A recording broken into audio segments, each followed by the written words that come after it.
Paano nila pangangatwiranan na napakaraming ayuda ang ibinibigay sa tao bago mag-eleksyon? Oo. Na yun namang ayuda ay hindi naman paraan at hindi naman sagot para maiangat mo ang buhay ng bawat isang Pilipino. Mukhang ganun nga po. Pagsasayang lang eh. Hindi naman sustainable yun. Oo. Pero economic manager sila.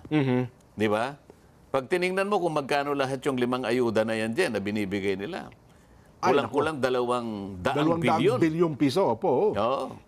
Ang tanong ko dyan, kasi kung ako magtatanong sa kanila, sino-sino nabigyan ninyo? Anong impact nangyari sa buhay nila pagkatapos nyong ibigay yan? Oh. Pinag-uusapan natin kalagayan pang-economic ng mga Oo. tao. O ngayon, wala silang pagkukulang itong mga ito. Wala bang nagsabi sa Pangulo na, Mr. President, parang mali po yung ayuda na yan eh. Kasi po, nagsasayang lang po tayo. Kaya po dumami po ang utang natin dahil sa kabibigay po natin. Wala naman pong katumbas na production yan. Oho. Di ba? Kaya po, tingnan po ninyo yung growth natin. Consumption-driven lang. Pagkabigay po ng mga ayuda na yan, Wala na. pupunta po sila sa supermarket. Oho. Wala na po yun eh. Pero wala pong katumbas na production.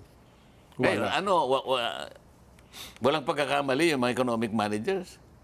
Nako, dapat malalim nilang iniisip na mabuti yan. Paano ngayon yan? Oo.